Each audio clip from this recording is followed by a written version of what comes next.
चालू आहे. परिच्छेद क्रमांक 5 आचार्य सद्गुरु सेवेची ईश्वर सेवेहून अधिकार.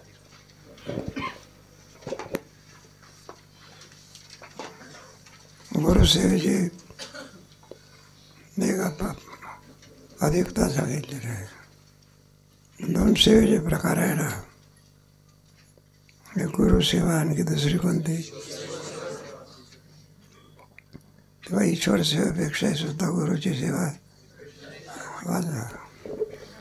परिच्छेद क्रमांक 5 आचार्य सद्गुरु सेवेची ईश्वर सेवेहून अधिकता.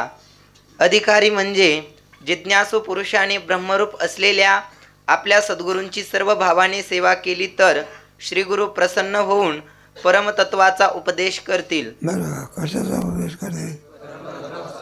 तुम्हाला गेला ना, कारण शिष्याला कशाची आवड आहे? शिष्याची कशाची आवड आहे? अरे शिक्षक जो गुरुजीकडे जातो, घर नाही मग घर बांधून द्या बंद, मग कशा करता जातो? जेवण्याकरता का? मग कशा करता जातो? नाही का, परमतत्वा करता. काय करेन तुम्हाला केलं ना मागच्या याच्यामध्ये, अधिकाराची लक्षणं त्याची सादर विज्ञान आपण त्याचं कर्तव्य कसं करता आहे. आता 2 सेवेचे विषय, एक गुरुजी आणि कोण, एक ईश्वर. गुरुजी आपल्याला दिसतो, ईश्वर दिसतो का?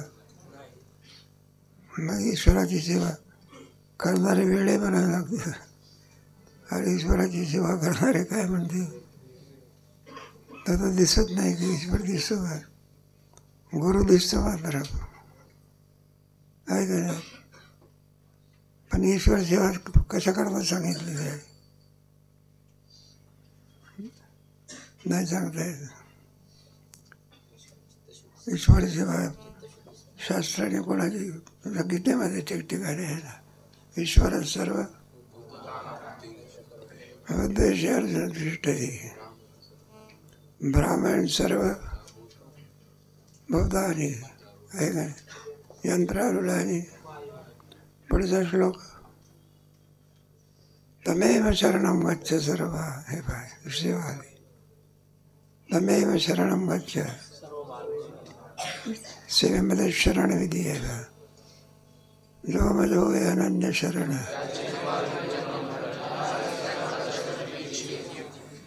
भगवंताच्या त्याला शरण जा असं म्हणतात.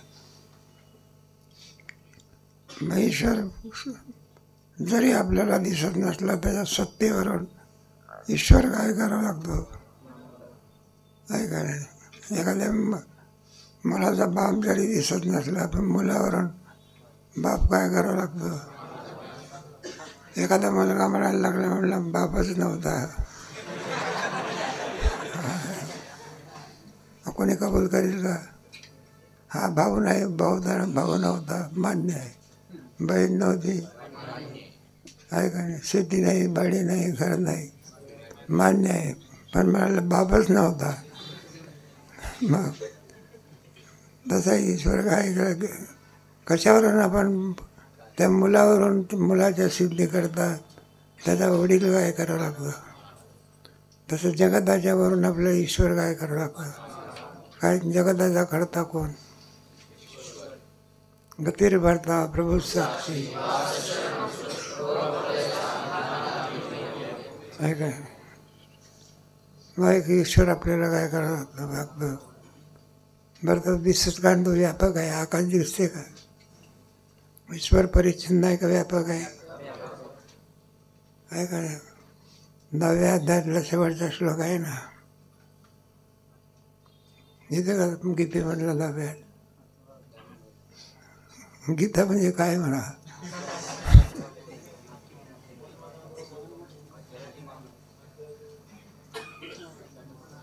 नाही नाही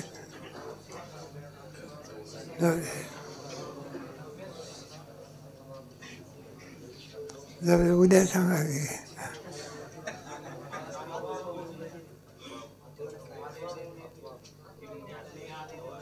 नाही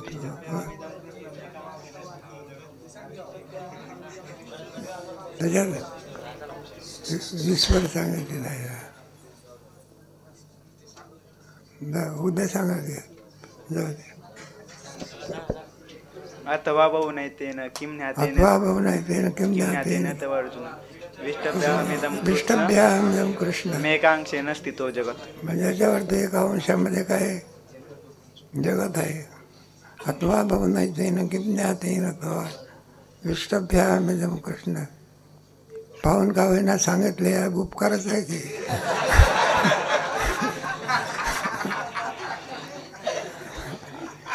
पाहून हे सुद्धा काय. एक गुरुजी होते बघा, परीक्षेमध्ये विद्यार्थी बसला, त्या काही येईना त्याला. मग गुरुजी म्हटलं काही येत नाही आहे बाबा. म्हटलं आमचं कसं काय होणार. म्हटलं काही येत नाही ना, पण श्रवण केलेलं आहे ना, बरं बरं लागले व जरी होई पाठ नाही पण ती कोणत्या अध्यायात आहे, कोणत्या श्लोकावर आहे इतकं तरी माहिती आहे. हा म्हणला तितकं माहिती आहे. म्हणला गीता पाहून ज्ञानेश्वरी पाठ पाहून गेली. त्याला सवलत दिली, काय दिली. म्हणलं ज्ञानेश्वरीवरून खुशाल पाहून काय कर, कारण पाहून लिहिण्याकरता सुद्धा काय पाहिजे काय काय नाही तर मग पाहून सुद्धा सांगता येत नसेल तर म्हणलं काय आहे. काय नाही म्हणलं त्या आता का पावन का होईना पण सांगता हे मानावं लागतं. जाऊ द्या. मग ईश्वर काय केलं पाहिजे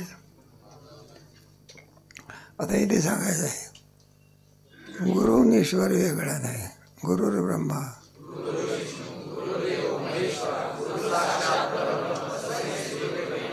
गुरुच्या सेवेमध्ये ईश्वराची काय आहे ते सेवा येत असे. असं गुरुचं काय महात्म्य आहे. म्हणून ईश्वर सेवेपेक्षाही सुद्धा गुरुची सेवा अधिक फलाला काय आहे. त्या उपदेशाने जिज्ञासूस आत्मज्ञान प्राप्त होऊन तो कृतकृत्य होईल. म्हणून जिज्ञासूस ईश्वर सेवेहून सद्गुरु सेवा श्रेष्ठ आहे. कशाचा लाभ होईल त्याला. अरे आता वाचा कशाचा लाभ होईल. आत्मज्ञान. गुरुजी काय देतात. गुरुजी आपल्या स्वस्वरूपाची आपल्याला काय करून देतात, जाणीव करून देतात. आपलं स्वरूप परीक्षण नाही का व्यापक आहे. मला पण शरीराशी तादात्म्य करून बसलेला. शरीराचे सगळे धर्म कोणाच्या ठिकाणी घेतो. मग शरीराचे धर्म काळा आहे, गोरा आहे, सुरल्याचे. मी लठ्ठा आहे, मी काय लोकडा अमका तमका. मी सुखी आहे, मी कोण आहे. मी करता आहे, मी भक्त आहे, मी जन्मणार आहे, मी काय आहे. हे सगळे कोणाचे धर्म आहे. आणि ते शरीराचे धर्म आपल्या ठिकाणी घेतो. स्वस्वरूपाला विसरतो आणि नसलेले पदार्थाचे शरीरावरून आत्मा काय आहे. तुम्हाला गीतेमध्ये येईल की धीरे धीरे अनादित्वात निर्गुणत्वात परमात्मा अयम शरीरस्थापि कौंतेय न करोति न. 13व्या अध्यायातला शेवटचा श्लोक आहे. तो शरीरामध्ये जरी असला आत्मा, शरीराच्या कोणत्याच धर्माने तो लिप्त होत ना. आत्मा काळा नाही, गोरा नाही, करता नाही, भोगता नाही, जन्मणारा नाही पुढे. माझं आपलं स्वरूप आहे. पण आपण तादात्म्य कोणाचे केलं. म्हणजे सगळेच धर्म कोणाचे घेतो, शरीराचे घेतो. काय काय आमच्या योगाने आपण काय होतं, दुःखी होत असतो. आम्ही त्या कीर्तन वगैरेला कुठे जातो ना, मग तिथे पहिलं स्वागत असते. काय ते म्हणजे बुवा फ्रेश होत असतो. स्वागत नाही केलं तर ते सगळं आगलाटी येत असते. म्हणून कोणी कीर्तन कराल्यानंतर त्याचं काय करावं लागतं, मग तो खुश असतो. मग काय त्याला जसं ज्या याच्यामध्ये असेल त्या प्रकारे मग त्याला मध्ये स्वागत करते वेळी मालकाच्या घरी मुलाकडूनचे आलू पोहा येत असतो, उपीट येते कोणाकडून, मुलाकडून, मंडळीकडून. मग आता मंडळीकडून न येताना कोणाकडून आला, मालकाकडून. मग आपण सहज म्हणतो, काय म्हणलो बा, काय तुम्हाला आणावं लागलं काय, म्हणलं महाराज. मग तर सगळं सांगायला सुरुवात करतो, आमची मंडळी अशी होती, तशी होती, अमका तमका, सुविद्या होती, सगळं काय कीर्तनात नाही सांगायचं. काही नाही म्हटलं, 2 दिवसाच्या तापाने काय झाली, संपली. म्हटलं आम्हाला कल्पना नाही असं होईल म्हणून. आलं का लक्षात? म्हटलं होतं हातावर काय देऊन दिली तुरी. कशा करता हा दुःखी कशामुळे झाला, काही संबंध होता का? मग तादात्म्य घेतला. काय घेतला? मग आपण शरीराशी काय घेतलेलं आहे? शरीर म्हणजे मी म्हणजे शरीर. त्या शरीर पडेल तुम्हाला, शरीरावरून आपण भिन्न आहोत. शरीर हे पंचमहाभूताचं आहे, पण ते केव्हा ना केव्हा तरी आपल्या हातून निघून जाणार आहे. साधू संतांच्या अभंगाचा ब्रह्मदरीशी या देहाचा आहे, ते केव्हा निघून जाईल काही सांगता येईल. तेव्हा आपण शरीराचे काय करतो, तादात्म्य करतो आणि आत्मस्वरूपाला ओळखत नाही. म्हणून आत्मज्ञान प्राप्ती करता कोणाकडे जावं लागतं. मग एकदा का आत्मा या बोधावरती आला म्हणजे सगळे धर्म काय झाले, संपले. ईश्वरोपासकास केवळ पुण्यरूप अदृष्ट उत्पन्न होईल, आत्मबोध होणार नाही. कोणाला पुण्याची उत्पत्ती होईल, कशाची? पण आत्मबोध होणार नाही. पुण्योत्पत्ती होईल यात काही वाद नाही, पण तेवढ्यावर काम भागत नाही.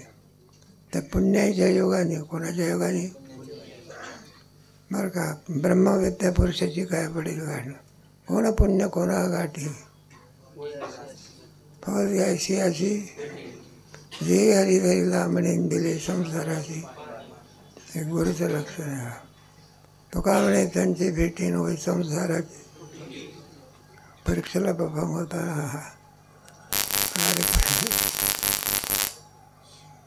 गेल्या वर्षी होता का बघा. म्हणून गुरुजीकडे जाण्याचा आलं का लक्षामध्ये विषय कोणता असतो, कायमी उद्धार.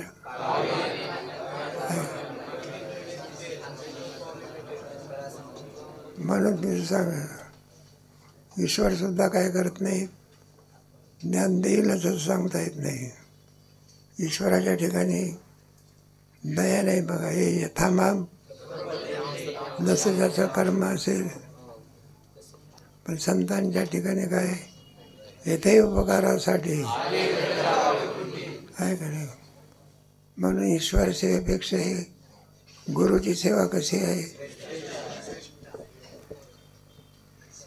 सद्गुरु सेवेपासून अदृष्ट पुण्य तर उत्पन्न होईलच, पण त्याची आवश्यकता न करता श्री सद्गुरूंच्या प्रसन्नतेने अद्वैत तत्वज्ञानाचा उपदेश होऊन ज्ञानद्वारा तात्काळ म्हणजे याच जन्मात मोक्ष प्राप्त होतो. कोणाच्या सेवेने पुण्य उत्पन्न होईल, पण पुण्यापेक्षा मोठं फल कोणतं आहे. कोणाच्यामुळे प्राप्त होईल. मोक्ष कशामुळे मिळेल. ज्ञान कोणाजवळ आहे. दुसऱ्या अध्यायामध्ये आहे ना, नाही 4थ्या अध्याय आहे. श्लोक आहे तद्विद्ये.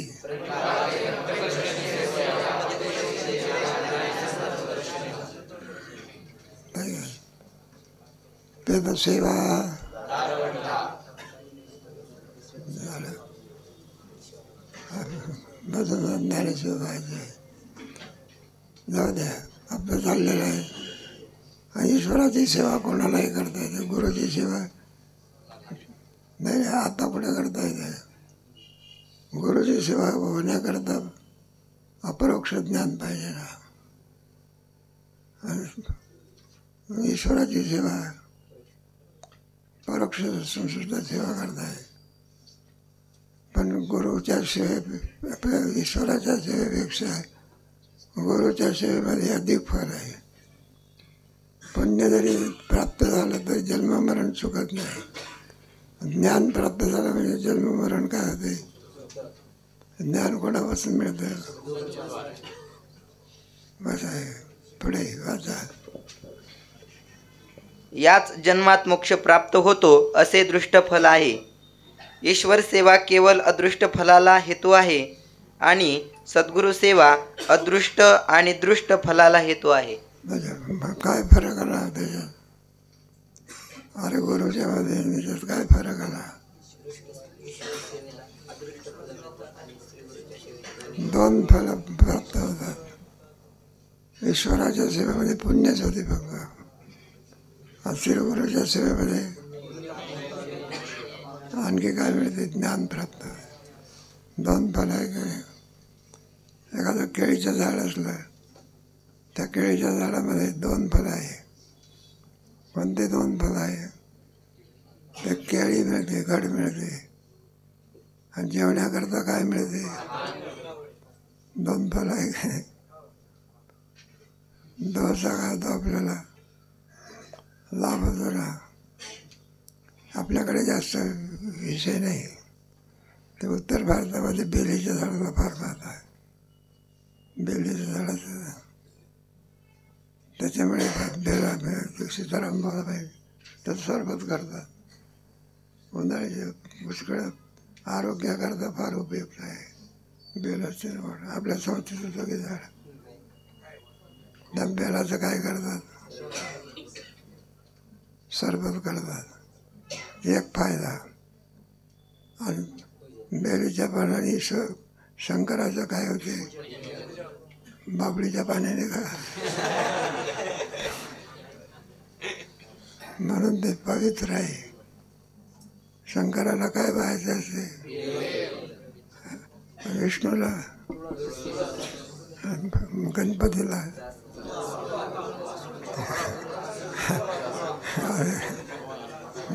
गवत गणपतीच्या वाट्याला काय आला? जाऊ दे. म्हणून मंद तीव्र अशा कोणत्याही अधिकाऱ्यास ईश्वर सेवेहून सद्गुरु सेवाच श्रेष्ठ आहे व तीच त्याने करावी. ती सेवा कशी करावी याचा प्रकार सांगतो. मला कोणाची सेवा करायची?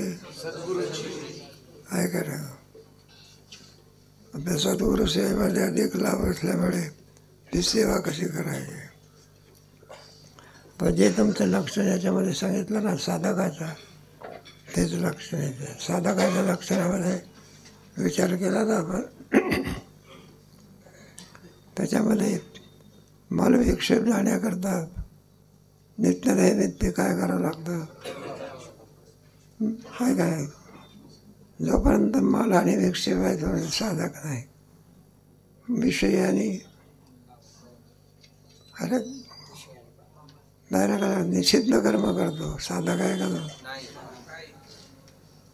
एखादा वारकरी आहे, गरीब असे ना का काय असे, जरी आपत्ती आली काय जरी आली तरी तो चोरी करेल का? आणि चोरी करेल तो वारकरी कसा आहे? तो गरीब असो की काही असो निषिद्ध कर्म करीत नाही. श्रीमंत मनुष्य असेल पण पैसा करतो, फसवेगिरी करतो, काय करतो? कीर्तनात नाही सांगा तरी त्याला शास्त्रामध्ये काय म्हणतात बघ, पामर आणि विषयी. पामरला श्रीमंत आहे की पण निषिद्ध कर्म करतो. काय करतो?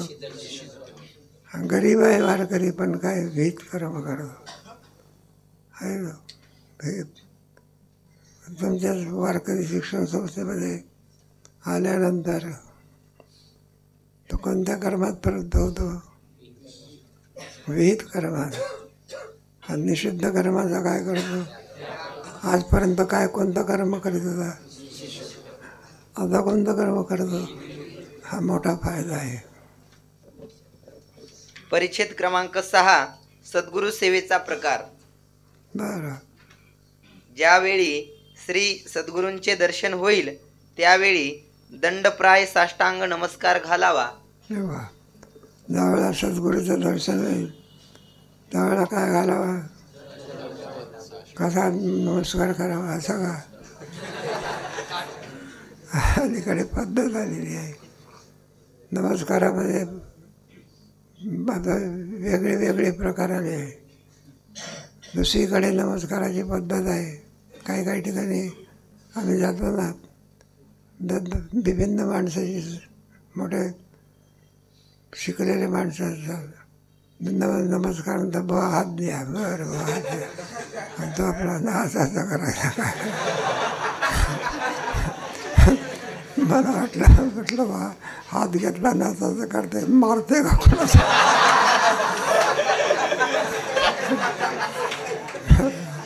ही पद्धत पडलेली आहे नाही का? कोणी असंच करतात कोणी, पण तसं नाही.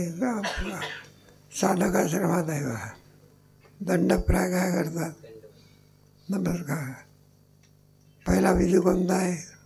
नमस्कार. आणि मग पुढे पाठाला काय होते? पुढे आणि आपल्या अंतःकरणात प्रसन्नता उत्पन्न करणारे त्यांचे चरणरज मस्तकावर धारण करावे. त्यांच्या जवळच वास करावा आणि ज्यांचे मनात रात्रंदिवस या जन्ममरण रूप संसार बंधापासून मी कधी मुक्त होईल, ब्रह्मानंद केव्हा प्राप्त होईल अशी तीव्र इच्छा आहे, त्याने आपल्या जवळ असेल ते सर्व ऐश्वर्य. थोडं फुल पॉईंटरमध्ये थांबायचं.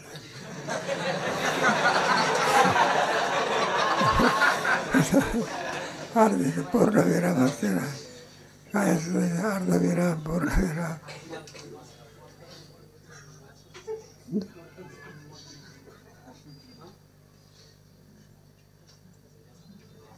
विधी सांगितले नाही त्याच्यात, नमस्कार करावा वगैरे आधी करून. एकदमच सांगा म्हणायचं असं असतं का? अरे आल्याबरोबर म्हटलं सांगा गुरुजी आम्हाला, असं कुठं पहिले भेटी आलिंगन नाही, नमन असं आहे. आणि मग पुढे काय करायचे विधी? तर नमस्कार रूप मंगल म्हणतात. आता मला मंगलाचे प्रकार येतील ना त्यावेळेला सांगतो. मला नमस्कार रूप मंगल असतात. एक वस्तुनिर्देश रूप मंगल आणि एक आशीर्वादार्थ. वस्तुनिर्देश रूप मंगल म्हणजे वस्तुनाम ब्रह्म, तेव्हा ते किम स्वरूप आहे, सद्रूप आहे, चिद्रूप आहे, आनंद स्वरूप आहे. ते जगताला काय आहे? अधिष्ठान आहे. हे सगळं जगत जे स्थिर आहे ते कशावर स्थिर आहे? कोणीतरी तत्व आहे ना. गाडी ज्या ती पळते, रेल्वे आणखी पळते. माझा गाडी जरी आणखी क्रियात्मक असेल, रूळ कसे असतात बघ, तुमच्या ह्याच्यामध्ये आहे ना का, पृथ्वी भूती व्हावी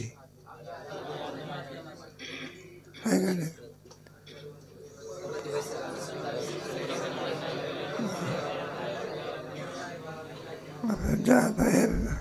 तुम्ही मुंबईसारख्या ठिकाणी गेलाय, 5-5 मिनिटाला काय जातात, दन करीत जातात.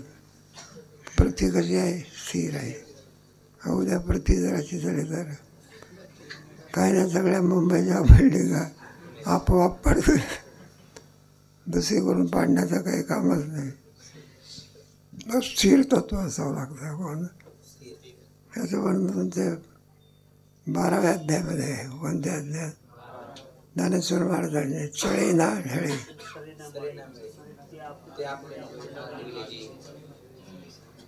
चळे ना ढळे सैरे ना, ते ब्रह्माचं वर्णन आहे. म्हणून ते पृथ्वी स्थिर स्वरूपाची आहे. आणि जर परमात्मा जर स्थिर नसता तर पृथ्वी कुठं स्थिर राहिली असते का? असं जे अंतिम तत्व आहे त्याला ब्रह्म म्हणतात. आलं लक्षात आहे. तेव्हा आपलं जे मूळ स्वरूप आहे त्या मूळ स्वरूपाकरता आपल्याला सर्वांमध्ये आवश्यकता कोणाची ज्ञानाची आहे. ज्ञान देणारे सर्वच आहे की, पण ते गुरुपद गुरु जरी म्हटलं तर ते व्यवहारिक गुरु आहे. कोणी जन्ममरण निवृत्त करणार त्याला पारमार्थ गुरु. बाकी सगळं हे द्रोणाचार्य होते, अर्जुनाचे गुरु होते की नाही. कोणती विद्या शिकवली आहे का? गीतेच्या दुसऱ्या अध्यायामध्ये गुरुनाथ आई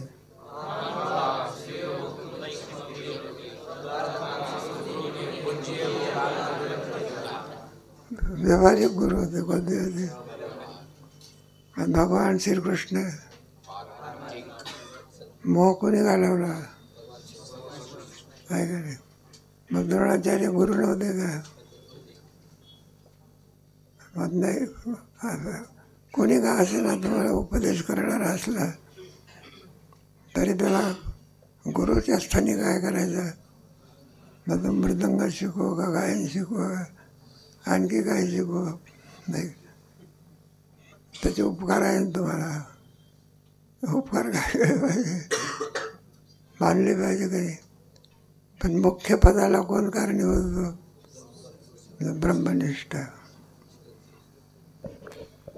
त्याचे जवळच वास करावा आणि ज्याचे मनात रात्रंदिवस या जन्ममरणरूप संसार बंधापासून मी कधी मुक्त होईन, ब्रह्मानंद केव्हा प्राप्त होईल अशी तीव्र इच्छा आहे.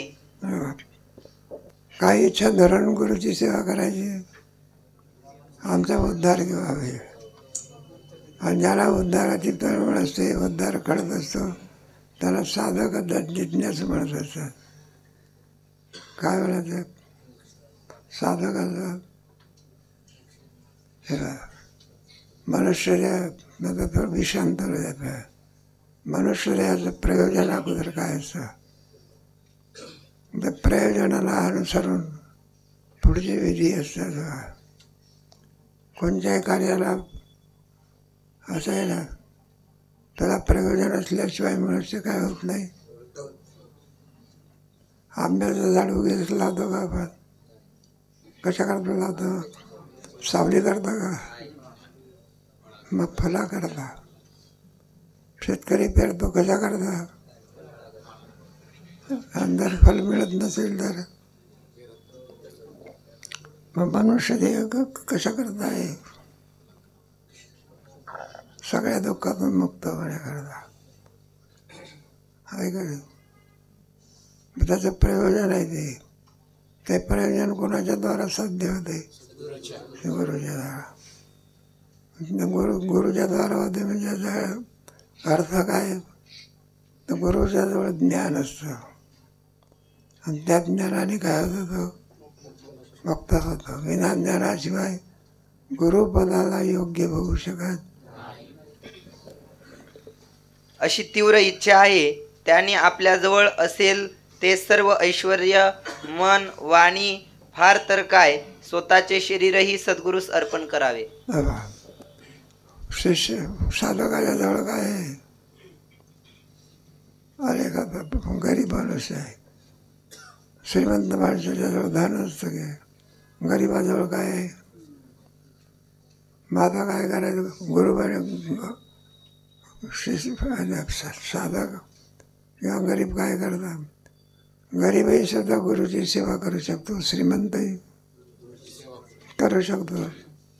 त्याच्यामध्ये मुख्य साधनं कोणती आहे? मन, बुद्धी, चित्त हे कोणाला अर्पण करावे? काय करे? काया पुढे तुमच्या गीतेमध्ये आहे ना, 13व्या अध्यायामध्ये जास्त वर्णन आहे. त्यामध्ये खूप वर्णन केलेलं आहे. अमानित्व, मदंबित्व, अहिंसा, शांती, आचार्य, उपासना. ते वाचा तुम्ही. त्याच्यामध्ये किती सेवा असतील त्या सेवेच्या द्वारा त्याला विचारण्याची सुद्धा आवश्यकता नाही. स्वतःहून गुरु दिसताना काय करतात? ज्ञान देत असतात. अशी सेवा असते. आणि ही सेवा काय पुढे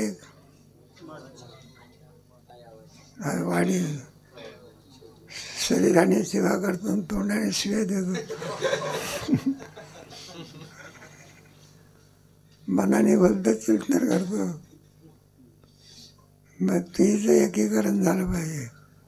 काया वाचा आणि पुढे धनाचाही प्रश्न असतो. हे सगळेचे गुरुचे सेवेचे प्रकार आहे. पण या सर्वापेक्षा काही आदर्श म्हणून आहे. सेवा कशी करायची? रामकृष्ण परमहंस आले, त्यांचे गुरुजी आहे ना, विवेकानंद. त्या विवेकानंदाने गुरुजीची सेवा केली. आदर्श आहे हा. गुरुजीची सेवा कशी करावी? ज्ञानेश्वर महाराज आणि निवृत्तीनाथ महाराज एक एक आहे, आदर्श आहे त्याच्यामध्ये आहे ना. त्यांची विठ्ठल भाव होते ना, काय सेवा करायची बा शांताराम गुरुजीची. मग भय होऊन जायचा. तेव्हा त्या सेवेच्या द्वारा विचारलं नाही तरी गुरुजीला ज्ञान सांगितल्याशिवाय राहत. शंका. अहो, जवळ असलेले सर्व ऐश्वर्य कदाचित सद्गुरूंस देता येईल, कारण ती देता येण्यासारखी वस्तू तरी आहे. पण तनु मन व वाणी हे सद्गुरूंस अर्पण करावयाचे म्हणजे काय करावयाचे हे समजत नाही. तुम्हाला सगळं देऊन टाका. आता सगळं देऊन टाका, मान्य आहे आम्हाला.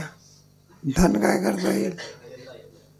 शेतीबाडी कोणाच्या नावाला लावता येईल?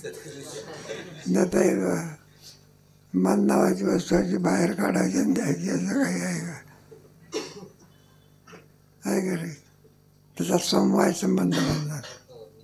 समवाय नित्य संबंध हा. काय काय गोष्टीचा संबंध आहे त्याला संयोग संबंध बनणार. एखाद्या झाडावरती पक्षी बसला, संयोग संबंध उडून जाऊ शकतो. कल्पना आहे का एखादा मनुष्य आहे आपल्या काळे गोरे पण जे आहे ते काळे गोरे पण किती साबण लावली तरी जात असते का? मग कोणता संबंध आहे? समवाय. पुढे एखाद्या वेळेला सांगतो मला, त्या समवाय संबंधामध्ये वियोग नसतो, काय नसतो. असं गुरु धनाचं बरं आहे, पाकिटातले पैसे काढले आणि काय काय तसं नाही का, मुखातून मन काढलं नेऊन टाकलं. मग वाणीने सेवा करणं म्हणजे त्यांच्या बरं का, त्यांच्या गुणाचं काय करणं. हे गुणाचं वर्णन करण्याकरता देव आणि संत आहे बा. संतांची कीर्ती काय करायची? वाढायची. काय वाढू आता? आणि देवाची वाढायची. त्याच्यामध्ये आणखी आपल्या गुरुच्या नावामध्ये, देवाच्या नावामध्ये सामर्थ्य आहे. त्याच्या ठिकाणी गुण, त्यांच्या ठिकाणी लीला, त्यांच्या ठिकाणी नामामध्ये, ईश्वराच्या नामामध्ये किती सामर्थ्य आहे नाही समजत. नाही नाम चांगले माझे कंठी कपिकुळ उद्धारिले. कशात सामर्थ्य आहे? कोणाच्या? आपल्या का? ईश्वराच्या. त्यांच्या गुणात सामर्थ्य आहे. सामान्य गुण आहे का अगाध गुण आहे? सरस्वती जरी लिहायला बसली तरी तिला जन्मभर जरी बसली तरी सुद्धा लिहू शकत, एका गुणाचं वर्णन करू शकत नाही. समुद्राची शाही केली आणि भगवंताचे गुण आपण लिहायला लागलो बरं का, शाही संपून जाईल पण गुण संपत. म्हणून गुण जे परमेश्वराच्या ठिकाणी आहे त्याहीपेक्षा अधिक गुण संतांच्या ठिकाणी आहे.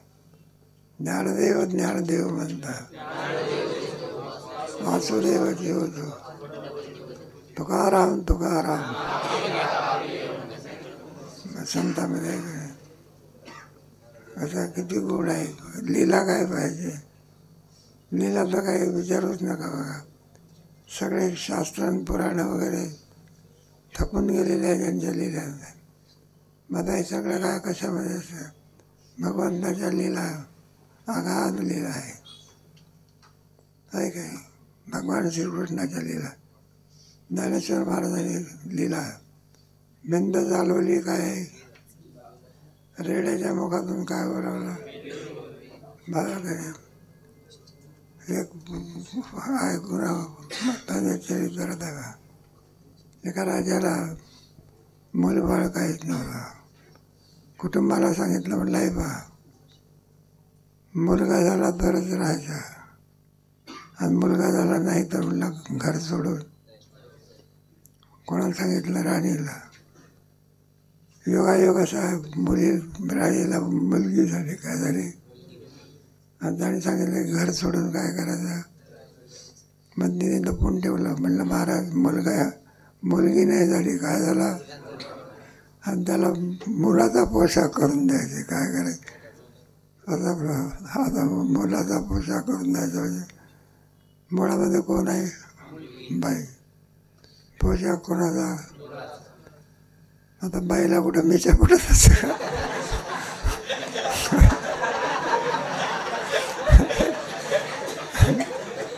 मुलाचा पोशाख करायचा, धोतर घालायचे, बरोबर. कृत्रिम मिशा चुकटून द्यायचं कोणत्या. आता ज्ञानेश्वर महाराजांना काय माहिती ह्या सगळं. ज्ञानेश्वर महाराजांनी हे बाळ की म्हणाले इकडे हे बाळ. कोणता शब्द वापरला, बाळ म्हणजे मुलगा. आलं बाला म्हटलं असतं तर म्हणलं हे बाळ इकडे घे. मग तो गेला. तो म्हणले महाराज मी बाळ नसून गोर आहे. आता काय पण ज्ञानेश्वर महाराजांनी काय म्हटलं, माझा वाणी कोणाची आहे. बाळ म्हटल्यानंतर तो स्त्री देह पालटला, आणि कोणता देह हे सामर्थ्य कोणात आहे. स्त्रीचा तो केला मनुष्य. यामध्ये संतांचे गुणानुवाद आहे. काय वाणुवाद मस्तकाचार्य तुमचा केवढा मोठा अधिकार. म्हणून त्यांच्या गुणाचं काय करायचं. ज्ञानदेव ज्ञानदेव बनतं, वासुदेवची होतो. म्हणून वाणीचा उपयोग कशा करता करायचा, त्यांच्या गुणाचं वर्णन करण्यावर आहे का. सगळ्या साधू संतांनी ज्ञानोबा तुकोबाराच्या गुणाचं काय केलेलं आहे, वर्णन केलेलं आहे. पुढे गुरुवारचे अभंग बघायला ज्ञानेश्वर महाराजांचंच वर्णन आहे त्याच्या. गुरुवारचे अभंग असतात ना. समाधान. आता क्रमाने उत्तर सांगतो. एक, तनु अर्पणाचा प्रकार. आता एक एक एक कसं अर्पण करायचं. तनु म्हणजे शरीर अर्पण करण्याचा. हे शरीर देऊन टाकायचं का त्यांना, असा त्याचा अर्थ नाही. पण त्यांच्या सेवेमध्ये उपयोग करायचा. वाचा. श्री सद्गुरूंच्या आज्ञेचे केव्हाही उल्लंघन न करता त्यांच्या घरचे सर्व काम निरभिमान होऊन करावे. त्यांच्या आज्ञेला काय करायचं नाही. तो का म्हणे शेष आपलं काही वेगळंच असते. हे म्हणणार गोविंदा गुरुजी सांगतात. एक आपल्याला सेवकाला म्हणलं इकडे घे, जा कुठे. म्हटलं ते गोविंदराव आहे ना, त्यांना बोलावणार. सकाळीची वेळ 5 वाजताची वेळ. गुरुजींनी सांगितलं गोविंदरावला काय घेऊन या. 5 जात असतो का मग. म्हणलं एवढ्या सकाळी उठत नसतात ते. अरे म्हणलं ते तुझ्यासारखे नाही, ते सकाळी उठत असतात, जा की. म्हणायला लागले कुत्रं आहे याची वाट. अरे कुत्र काय नाही ते हाक मारत आहे, याच्या मनामध्ये काय नाही. मग काय करतो, अनेक पर्याय सांगत असतात. असं थोडंच आहे की वचनानं मोडी बोलले ते. मग त्याला सांगितलं, म्हणलं आमंत्रण आलेलं आहे एका ठिकाणचं. म्हणलं असं का? म्हणलं आमंत्रण साधं नाही. तर म्हणायला लागले ऐश्वर्ययुक्त आहे, जातो का? तर म्हणायला लागले मग जमत असते का असं? जेवायची वेळ आलीच म्हणलं आज्ञा कशी मोडू, आणि काम करायची वेळ आली तर पाय कसे सोडू. वचनानं मोडी. त्यांना जरूर वाटत असल्यास त्यांचे हातपाय चेपावे. सद्गुरू संन्यासी असल्यास त्यांचा मठ झाडणे, सारवणे, छाट्या धुणे, पाणी आणणे, भांडी घासणे असे ज्यावेळी जे काम पडेल ते करावे. तेव्हा सगळे कामं करायचे. आता तरी फरशी आहे बघा, त्याचा प्रत्येकाला 3-3 दिवसांनी प्रत्येक फरशी. जमीन आपल्या फरशी नव्हती खोल्यामध्ये, इथे सुद्धा नव्हती. मग मुलाला नेमून दिलेलं असायचं. मग त्यांनी काय करायचं, शेण आणायचं आणि सगळे काय करायचं, सारून काढायचं. पवित्रता राहते. काय राहते? शेणाने जमीन सारवली पवित्र आहे.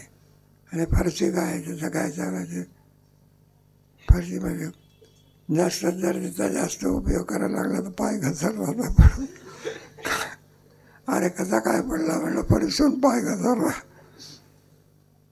मग हे सगळ्यात बाधक आहे की काय, थंडी असते. पुढेच्या काळामध्ये आणखी इथेच संस्था असायची. त्यावेळेला सगळं काय करायचं, जर प्रत्येकाच्या खोल्यात 3 दिवसामध्ये काय करायचं, सारवून काढायचं.